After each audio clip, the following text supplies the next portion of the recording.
kita melayani, kita sekolah, kita berangkat kerja kemana-mana, tanpa mengharapkan, tanpa percaya kuasa kebangkitan, katanya kitalah orang yang paling malang. Tetapi kalau kita percaya Yesus, kita percaya kuasa kebangkitan, kita berdoa, kita berharap, kita minta dipenuhi dengan kuasa kebangkitan, kitalah orang yang paling beruntung. Amin. Kenapa? Dua hal. Pertama, karena Tuhanlah yang akan berperang buat kita. Roma 8 berkata, kalau Allah di pihak kita, siapakah lawan?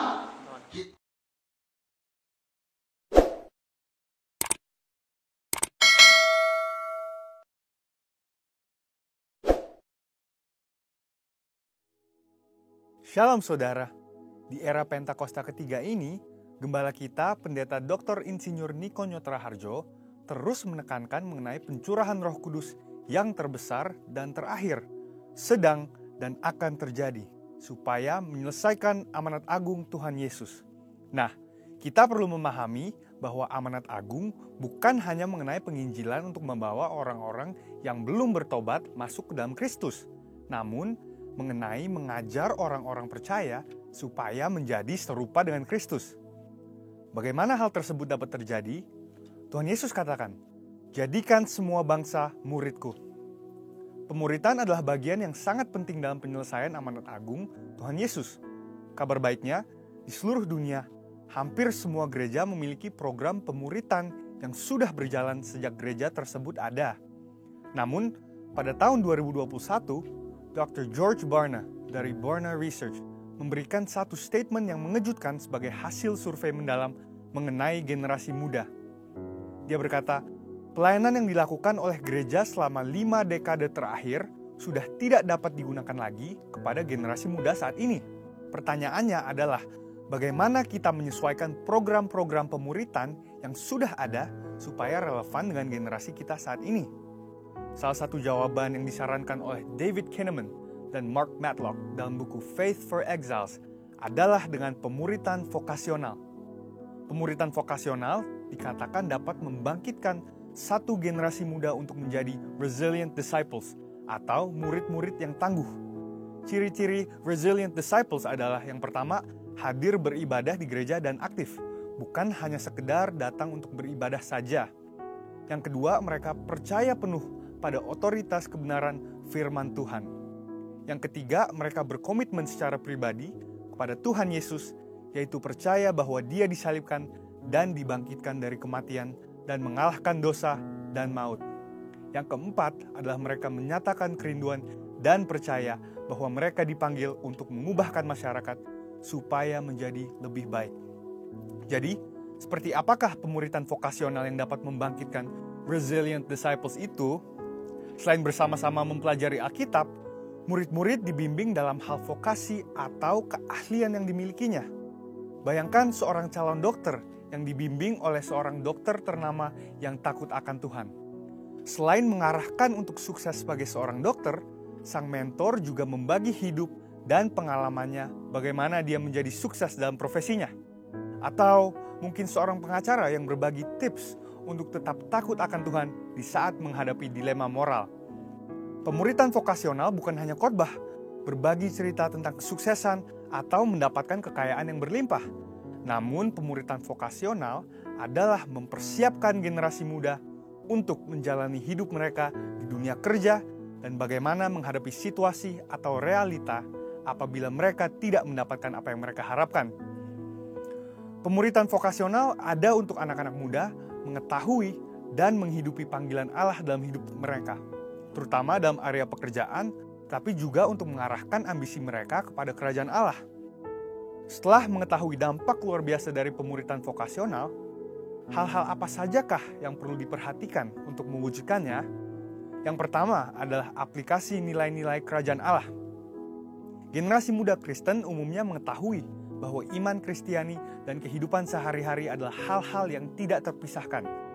Mereka juga tahu bahwa secara umum, mereka dipanggil untuk mewarnai dunia secara positif dengan cara menjalani hidup sebagai murid-murid Kristus.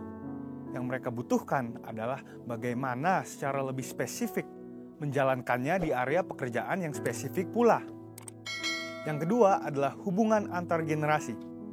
Pemuritan vokasional berbicara mengenai menghubungkan generasi muda dengan generasi sebelumnya, sesuai dengan vokasi yang akan atau sedang mereka geluti. Ingin jadi politikus? Mintalah politikus Kristen yang sukses dan bersih menjadi mentornya. Ingin menjadi pengusaha startup? Mintalah pengusaha yang sukses membangun bisnis sendiri dan terbukti takut akan Tuhan menjadi mentornya. Mau menjadi tentara? Mintalah perwira yang hidup dalam firman menjadi mentornya. Atau mungkin terpanggil menjadi pengkhotbah.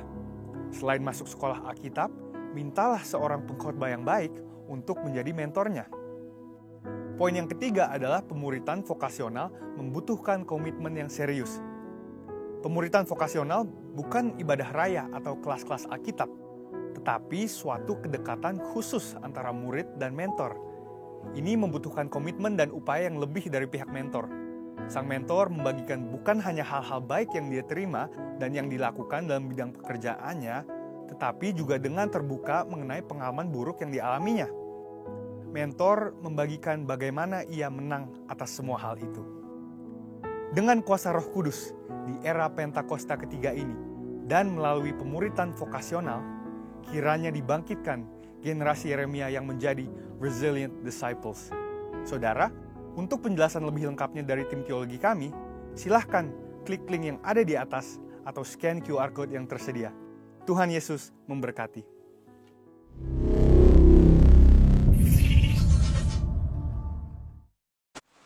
Firman Tuhan kita beri tema berkat dan kuasa kebangkitan Tuhan Yesus Kristus. Sebab yang sangat penting telah kusampaikan kepadamu, yaitu apa yang telah kuterima sendiri, ialah bahwa Kristus telah mati karena dosa-dosa kita, sesuai dengan kitab suci ayat 4 kita baca 2 kali. Dan ia telah dikuburkan, dan bahwa ia telah dibangkitkan pada hari yang ketiga, sesuai dengan kitab suci ayat 14 sama-sama 2 ya. Tetapi andai kata Kristus tidak dibangkitkan, maka sia-sialah pemberitaan kami dan sia-sialah juga kepercayaan kamu. 15. Lebih daripada itu, kami ternyata berdusta terhadap Allah, karena tentang dia kami katakan bahwa ia telah membangkitkan Kristus, padahal ia tidak membangkitkannya. Kalau andai kata benar bahwa orang mati tidak dibangkitkan, 16. Sebab jika benar orang mati tidak dibangkitkan, maka Kristus juga tidak dibangkitkan, 17 sama-sama. Dan jika Kristus tidak dibangkitkan, maka sia-sialah kepercayaan kamu, dan kamu masih hidup dalam dosa. Demikianlah binasa juga orang-orang yang mati dalam Kristus. 19. Jikalau kita hanya dalam hidup ini saja menaruh pengharapan pada Kristus, maka kita adalah orang-orang yang paling malang dari segala manusia. 20 kita baca 2 kali. Tetapi yang benar ialah bahwa Kristus telah dibangkitkan dari antara orang mati sebagai yang sulung dari orang-orang yang telah meninggal. Sama-sama katakan amin. Sekali lagi sama-sama katakan amin. Bapak Ibu yang dikasihi Tuhan, abang kakak, saudara-saudara yang dicintai Tuhan, dari bacaan yang indah ini, bacaan yang bagus ini, Tuhan Yesus memberitahukan kepada kita untuk kita kuat di dalam Tuhan. Kita harus kuat beriman pada kuasa, pada peristiwa kebangkitan Yesus.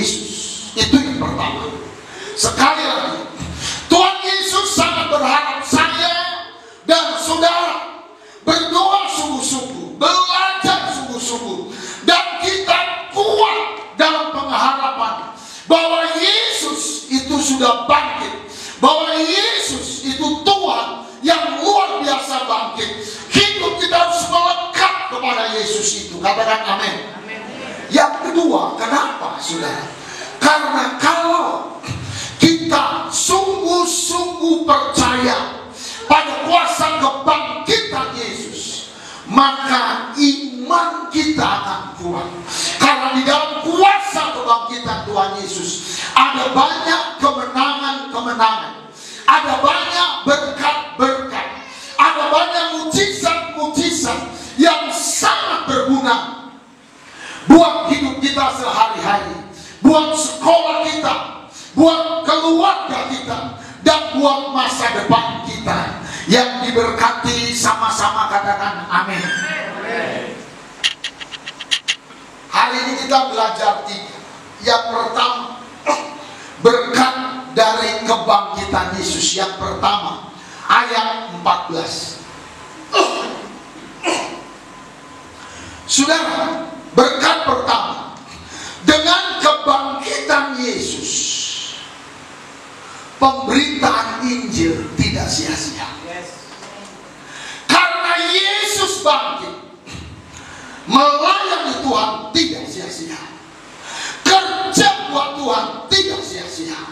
Dan Injil, yaitu firman Allah, ini menjadi sumber kekuatan. Katakan amin. Inilah membentuk karakter kita. Kata Timotius, menegur dosa, menempelak kejubulan, menempelak keras kepala, membentuk, mendidik kita menjadi baru. Tetapi kenapa firman punya kuasa? Karena Yesus bangkit. Kalau Yesus gak bangkit, ini firman sia-sia, pelayanan sia-sia. Tetapi karena Yesus bangkit, Mazmur 1 kita baca ayat 2 dan ayat 3. Tetapi yang kesukaannya ialah apa? Firman Tuhan. Kebangkitan Yesus membuat kita suka firman Tuhan. Ayat 3, kalimat terakhir kita baca 2, yang apa saja yang diperbuatnya apa? Berhasil. Orang baca kitab diberkati. Yosua 1 ayat 8 berkata, janganlah engkau lupa memperkatakan kitab suci. Roma 9 ayat 6 kita baca bagian A. Akan tetapi firman Allah tidak mungkin gagal. Kita beri tepuk tangan buat Tuhan kita. Berkat pertama saudara, firman Allah tidak sia-sia.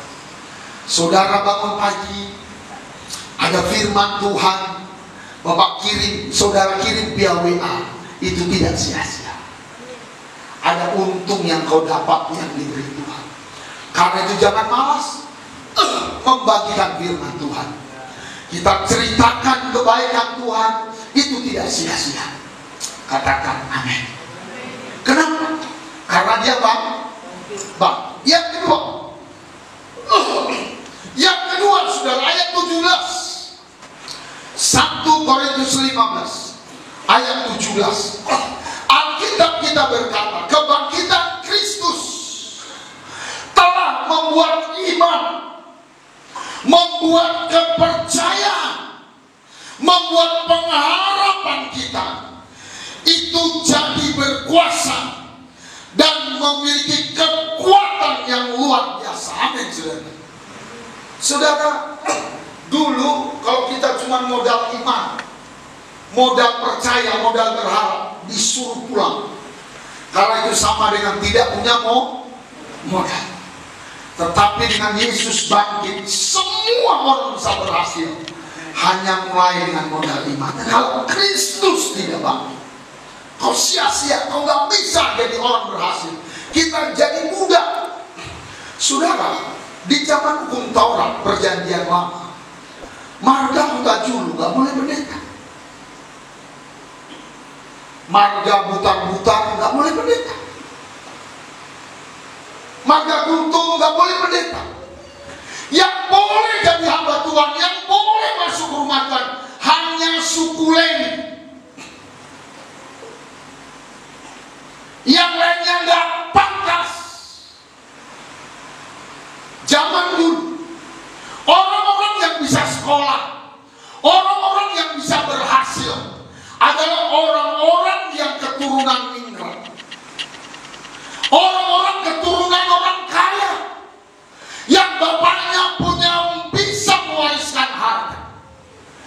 sebabnya syukur ada Ibu Kartini.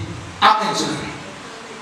Dia sempat sekolah dan sekolahnya nggak sombong. Ada orang kan mentang-mentang keturunan ningrat, kaya, sekolah untuk dirinya, dia tidak. Dia tulis buku terkenal, habis terang, gelap terbitlah, habis arang, tinggal.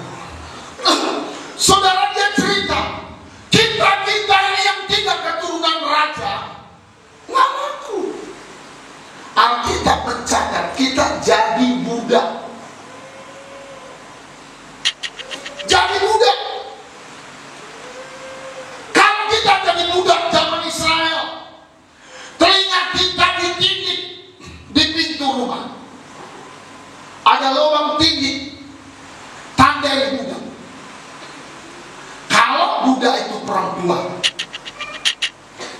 serta bisa makmum, bebas ditiduri oleh tuannya, dan gak ada tuntutan apa-apa.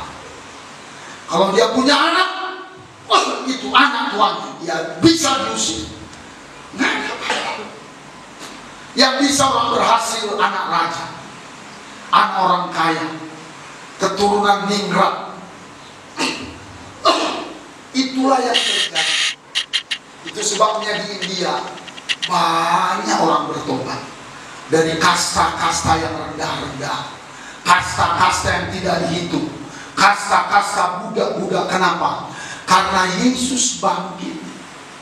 Dan ketika Yesus bangkit, katanya kita tidak anak ningrat, kita gak punya sertifikat warisan dari orang tua, kita gak punya harta, kita gak punya sekolah tinggi. Modal kita dalam bahasa Medan cuma modal dengkul, modal lutut. Alkitab katakan modal kita cuma iman. Tapi kita bisa jadi orang berhasil. Amin, saudara. Tuhan tanya, mana jasamu? Gak ada, bos. Mana daftar kekayaanmu? Gak ada, bos.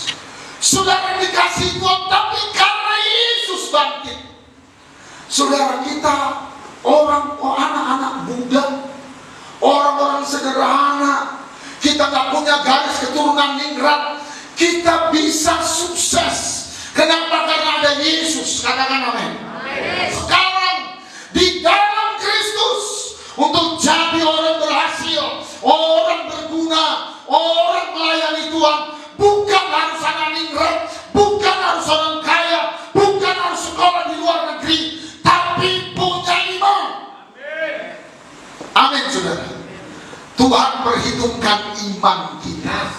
Kita lihat Roma pasal 1 ayat 17, baru Roma pasal 3. Sebab di dalamnya nyata kebenaran Allah yang bertolak dari iman dan memimpin kepada iman.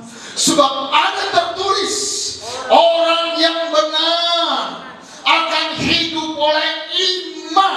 Amin. Modal kita iman. Roma 3 ayat 27-28.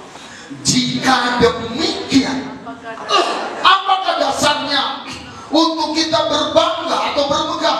Tidak ada. Berdasarkan apa? Berdasarkan warisan atau perbuatan? Tidak.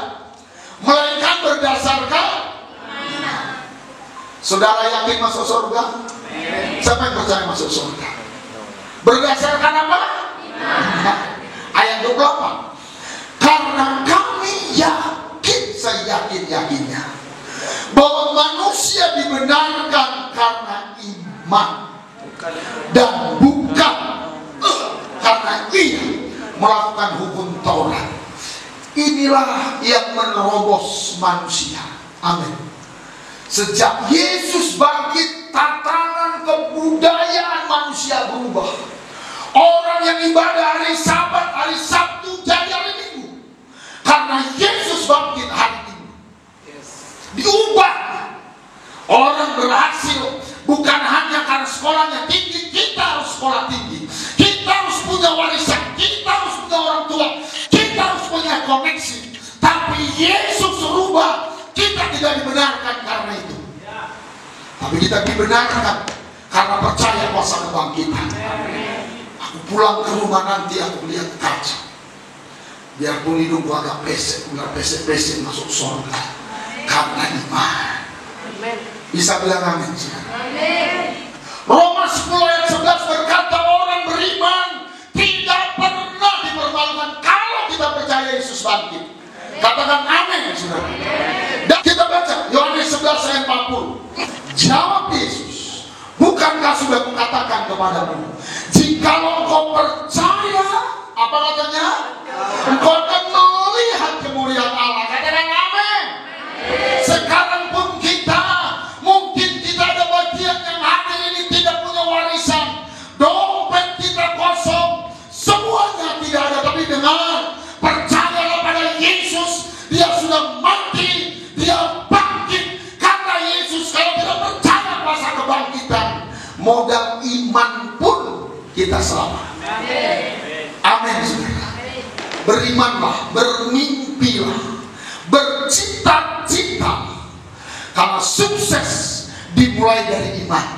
Sukses dimulai dari mimpi. Dengar baik. Kalau kau nggak punya iman, kau nggak akan pernah maju. Kau nggak punya mimpi, kau nggak pernah maju. Karena sukses maju yang pertama itu dimulai dari mimpi. So, kita lihat Markus 16 ayat 17 dan 18. Tanda-tanda ini akan menyertai orang yang percaya. Ini kan peristiwa kebangkitan Yesus. Apa tandanya? Mereka akan mengusir setan-setan demi nama. Kita bisa usir setan tanpa kursus ngusir setan, tanpa harus masuk sekolah teologi, tanpa harus masuk dari sekolah pendeta. Katanya orang yang percaya sungguh-sungguh bahwa Yesus sudah bangkit, dia bisa usir setan. Amin. Setan takut sama kita. Ada kuburan lewat aja, setannya minggir. Percayalah, percayalah. Bisa bilang amin. Jadi kalau kita yang percaya kebangkitan pulang kampung, gitu pulang kita, setannya bilang, ngamu lagi mana? Minggir kita bu. Minggir lewat. Tapi kalau kita nggak percaya kuasa kebangkitan, ngamu lagi banyak, punggung hitam, kerasukan apa? Kita takut malam-malam kita lebih. Orang Kristen, wah rumah itu bekas rumah hantu, kita masuk hantunya pergi, nggak boleh pergi. Apalagi sempat kita nyanyi, darahnya amat kuasa, terkencing-kencing sih. Iya. Amin. Amin. Karena itu gak usah takut. Ayat 17. Mereka akan berbicara dalam bahasa yang baru bagi mereka. 18. Mereka akan memegang ular. Coba apa? Bisa bilang amin? Amin. Sekalipun mereka terminum racun maut, mereka tidak akan mendapat celaka. Kemudian kalimat ini, mereka akan meletakkan tangan atas orang sakit dan orang itu akan sembuh. Sudah bisa doakan orang sakit sembuh. Amin. Kita bisa jadi sahabatnya dokter, sahabatnya bidan, sahabatnya perawat.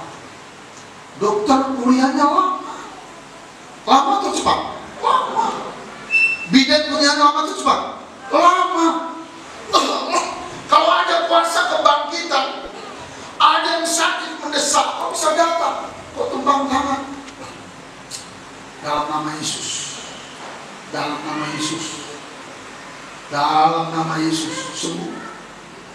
Orang berkas kecelakaan terkilir, urat-urat balik, urat-urat balik, urat-urat balik dan balik dia, balik. Makanya orang-orang karismatik, orang-orang Pentakosta, orang-orang yang bertopak-topak, saudara dikasih Tuhan, nggak takut dia. Tuhan tolong, jangan. Tuhan jangan. Bisa bilang amin. Karena itu jangan sia-sia. Yang ketiga, yang terakhir. Yang terakhir, ayat 19. Kebangkitan Yesus itu membuat kita jadi orang yang paling beruntung tinggal di bumi dan di sorga. Saudara, kalau kita hidup, kita melayani, kita sekolah, kita berangkat kerja kemana-mana tanpa mengharapkan, tanpa percaya kuasa kebangkitan, katanya kitalah orang yang paling malang. Tetapi kalau kita percaya Yesus, kita percaya kuasa kebangkitan, kita berdoa, kita berharap, kita minta dipenuhi dengan kuasa kebangkitan, kitalah orang yang paling beruntung. Amin. Kenapa? Dua hal. Pertama, karena Tuhanlah yang akan berperang buat kita. Roma 8 berkata, kalau Allah di pihak kita, siapakah lawan kita? Keluaran 14 ayat 14, Tuhan akan berperang untuk kamu dan kamu Diam saja. kalau ada kuasa memang Tuhan berperang buat kita. Bisa bilang amin? 23 ayat 22 keluar. Tetapi jika engkau sungguh-sungguh mendengar perkataan Tuhan dan melakukan segala yang kufirmankan, kita baca sama, maka aku akan memusuhi siapamu? Musuh. Dan melawan. Apa nggak hebat orang Kristen? Amin, saudara. Aku akan memusuhi yang memusuhimu. Siapa yang membencimu, kau jangan benci, ampuni. Tapi aku yang akan memusuhinya, katanya. Kenapa? Karena ada kuasa kebangkitan. Karena begini, kita tutup dengan Roma 8 ayat 11. Kita harus berdoa. Kita harus bernyanyi dan menyembah, minta kuasa kebangkitan. Kalau kuasa kebangkitan itu masuk di hidup kita, sama seperti kuasa itu membangkitkan Yesus, Dia akan membangkitkan kita. Sama seperti Dia menolong Yesus, Dia akan menolong kita. Kita baca sama Roma 11 ini ayat terakhir. Jika roh Dia yang telah membangkitkan Yesus dari antara orang mati diam di dalam kamu, maka Ia yang telah membangkitkan Kristus Yesus dari antara orang mati pasti menghidupkan juga tubuhmu yang fana oleh rohnya yang diam di dalam kamu. Kalau Yesus ditolong, kalau yang lain ditolong oleh Roh Kudus, kata Alkitab, mintalah roh itu, yaitu Roh Kudus, masuk di hatimu. Maka pekerjaanmu akan berbeda, perkuliahan akan berbeda. Bapa di surga, terima kasih buat firman-Mu. Engkau hidup ya Tuhan, kubur kosong. Dengan kehidupan-Mu Tuhan, kami menjadi diberkati oleh Tuhan. Kami berharga. Engkau menerima kami dengan luar biasa Tuhan. Segala sakit disembuhkan, pintu-pintu yang tertutup dibukakan oleh Tuhan. Engkau begitu luar biasa, begitu hebat ya Tuhan. Terima kasih Tuhan. Dalam